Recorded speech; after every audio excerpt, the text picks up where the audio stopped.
प्रधानमंत्री जी के दूरदर्शी नेतृत्व में हमने वर्ष 2024 में इंटरनेशनल बिग कैट अलायंस की स्थापना की थी। इस वर्ष भारत प्रथम ग्लोबल बिग कैट शिखर सम्मेलन की मेजबानी कर रहा है, जिसमें 95 सदस्य देशों के सरकारों के प्रमुख और मंत्री संरक्षण की सामूहिक रणनीतियों पर चर्चा करेंगे। विरासत और संस्कृति पर्यटन।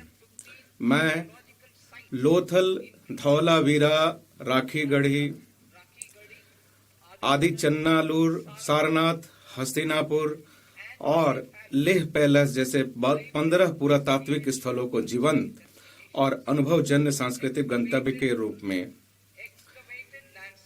विकसित करने का प्रस्ताव करती हूँ। उत्खनित स्थलों को विशेष वॉकवे के माध्यम से जनता के लिए खोल दिया जाएगा।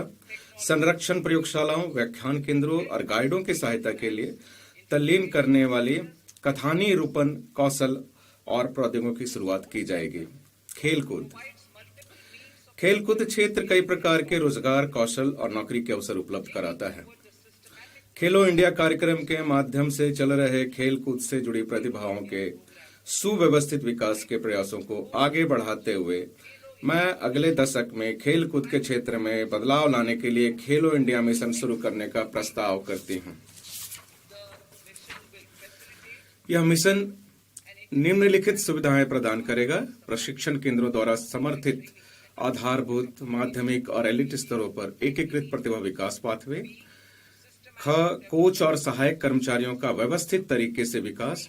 ग, खेल विज्ञान और प्रौद्योगिकी के एकीकरण। घ, खेल संस्कृति को बढ़ावा देने और प्लेटफॉर्म उपलब्ध कराने के लिए प्रतिस्पर्धा और लीग का आयोजन। और अंग, प्रशिक्षण और प्रतिस्पर्धा के लिए खेल अवसंरचना का विकास।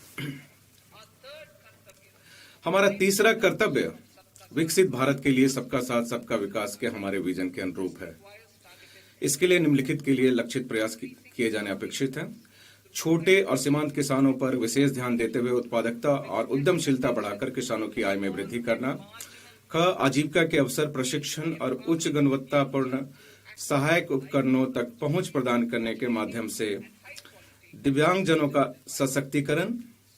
ग, मानसिक स्वास्थ्य और ट्रॉमा केयर तक पहुंच सुनिश्चित करने के लिए कमजोर समूहों का सशक्तिकरण। घ, विकास और रोजगार के अवसरों में तेजी लाकर पूर्वोदय राज्यों और पूर्वोत्तर क्षेत्र पर ध्यान केंद्रित करना। मत्स्य पालन। हम निम्नलिखित पहलों की शुरुआत करेंगे: 500 जलाशयों और अमृत सरोवरों के लिए एकीकृत विकास। दूसरा है तटवर्ती क्षेत्रों में मत्स्य मूल्य श्रृंखला को सुदृढ़ करना और स्टार्टअप एवं मत्स्य पालक किसान उत्पादक संगठनों सहित महिला प्रेरित समूहों को बाजार से जोड़ना। पशुपालन। ग्रामीण और शहर के आसपास के क्षेत्रों में गुणवत्तापरक रोजगार अवसर प्रदान करने के लिए हम उद्यमिता विकास में पशु